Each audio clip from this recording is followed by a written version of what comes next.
चलिए आज गोता लगाते हैं एक ऐसी कहानी में जो दोस्ती, धोखे और एक ऐसे गहरे राज के बारे में है जो 20 साल तक पानी के नीचे दबा रहा।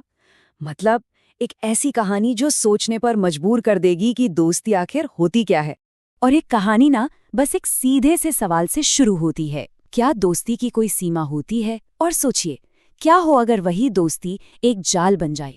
तो कहानी के दिल में है 3 सहेलियां, एक तालाब जो ऊपर से तो एकदम शांत दिखता है, लेकिन असल में उस शांति के ठीक नीचे एक ऐसा भयानक सच है जो बस बाहर आने का इंतजार कर रहा है। तो चलिए कहानी में उतरते हैं। होता यूं है कि सब कुछ बिल्कुल नॉर्मल लगता है, एक आम सा दिन, अच्छी धूप खिली हुई। लेकिन किसी को क्या पता था कि यही दिन एक बहुत ही खौफनाक मोड़ लेने वाला है। और देखते ही देखते हंसी मजाक के वो पल चीखों में बदल जाते हैं। समायरा और फलक पागलों की तरह अपनी दोस्त नूर को आवाज दे रही हैं, पर तालाब की खामोशी के सिवा कोई जवाब नहीं आता। तो मतलब बस एक पल और सब कुछ बदल गया। जहां कुछ देर पहले खिलखिलाहट गूंज रही थी ना, वहां अब बस सन्नाटा और डर है। नूर का यूं अचानक गायब हो जाना समायरा और फलक के लिए ऐसा था मानो उनकी पूरी दुनिया ही हिल गई हो।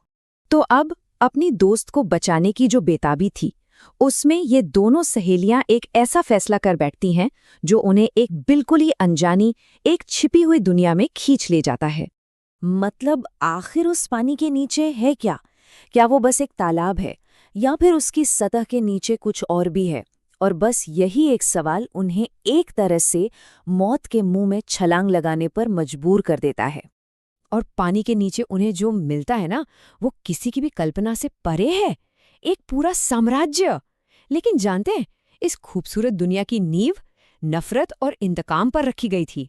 तो होता ये है कि उनका सफर एक उम्मीद के साथ शुरू होता है। वो पानी की गहराइयों में उतरती चली जाती हैं और वहां उन्हें एक जादुई महल मिलता है। पर यह महल किसी परी कथा जैसा खूबसूरत नहीं है, ये असल में एक जाल है। और बस यही कहानी एक ऐसा मोड़ लेती है जिसके बारे में किसी ने सोचा भी नहीं था। जो एक रेस्क्यू मिशन था, वो अब आमने सामने की लड़ाई बन जाता है। देखिए, जिस नूर को वो ढूंढ रही थीं, वो नूर अब है ही नहीं। उनकी प्यारी सी चंचल दोस्त अब एक सिंहासन पर बैठी है, एक अजनबी बनकर। और उसकी आंखों में दोस्ती तो बिल्कुल नहीं है, कुछ और ही है। और फिर नूर खुद इस भयानक सच से पर्दा उठाती है। ये कोई गुमशुदगी थी ही नहीं, ये तो एक सोची समझी चाल थी। उनका यहां आना मतलब एक जाल में फंसना था। पर सवाल ये है कि नूर आखिर ऐसी बन क्यों गई? इस सवाल का जवाब छिपा है उसके अतीत में, एक कहानी में जो आज से 20 साल पहले शुरू हुई थी। असल में ये पूरी कहानी बदले की है। नूर का प्यार, उसकी जिंदगी, सब कुछ उससे छीन लिया गया। उसे बहुत बेरहमी से मार दिया गया था। और जानते हैं हत्यारे कौन थे? कोई और नहीं, समायरा और फलक के अपने पिता। लेकिन नूर मरी नहीं थी। उस तालाब के नीचे ना एक जादुई दुनिया है, नाम है कुंडलोक। एक ऐसी जगह जहां वक्त मानो थम सा गया है। और वहीं एक रहस्यमयी शक्ति ने उसे सिर्फ बचाया ही नहीं, बल्कि अपना बदला पूरा करने के लिए बेहिसाब ताकत भी दे दी।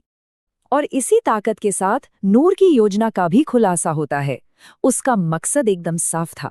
वो चाहती थी कि बलवंत और सोहम ठीक वही दर्द महसूस करें जो उसने किया था, अपने किसी अपने को खोने का दर्द। और इसके लिए उसने उनकी ही बेटियों को अपना मोहरा बना लिया। अब कहानी उस मोड़ पर आ पहुंचती है जहां अतीत और आज आमने सामने खड़े हैं, और एक बेटी को एक ऐसा भयानक फैसला लेना पड़ता है जिसकी किसी ने कल्पना भी नहीं की होगी। तो बलवंत और सोहम अपनी बेटियों को बचाने के लिए उस कुंडलोक में पहुंच तो जाते हैं। वो माफी मांगने का नाटक भी करते हैं। लेकिन सच तो ये है कि बलवंत के दिल में पछतावे का एक कतरा भी नहीं है। वो आज भी उतना ही बेरहम है जितना सालों पहले था। और इन शब्दों के साथ बलवंत का असली घिनौना चेहरा सामने आ जाता है। वो माफी मांगने नहीं आया था, वो तो नूर को हमेशा हमेशा के लिए खत्म करने आया था। अपने पिता की इस हैवानियत को देखकर समायरा से रहा नहीं जाता। वो एक तलवार उठाती है और अपने ही पिता को मार डालती है, नूर को बचाती है और एक भयानक पाप का अंत करती है। तो आखिर में कहानी उस मोड़ पर आती है जहां हर किरदार को अपने किए का फल भुगतना है और उन्हें कुछ ऐसे फैसले लेने हैं जो उनकी किस्मत हमेशा के लिए लिख देंगे। तो जब न्याय हो जाता है तो नूर का बदला भी पूरा हो जाता है। अब उसे इस अंधेरी दुनिया में और नहीं रहना। अब वो बस शांति चाहती है, अपने पति के पास वापस जाना चाहती है, और इसीलिए वो अपनी सारी शक्तियों को त्याग देती है और मौत को गले लगा लेती है। और जैसे ही नूर की सांसें रुकती हैं, वो पूरा का पूरा कुंड लोक गायब हो जाता है। समायरा और फलक खुद को वापस उसी तालाब के किनारे पाती हैं। सब कुछ खत्म हो चुका है, लेकिन उनकी जिंदगी पर जो घाव लगे हैं वो शायद अब कभी नहीं भरेंगे। और ये कहानी हमें एक बहुत गहरे सवाल के साथ छोड़ जाती है। क्या बदला लेना वाकई में न्याय है? और जब बदले की आग बुझ जाती है तो पीछे जो राख बचती है, क्या वो कभी किसी को सुकून दे सकती है? ये सोचने वाली बात है।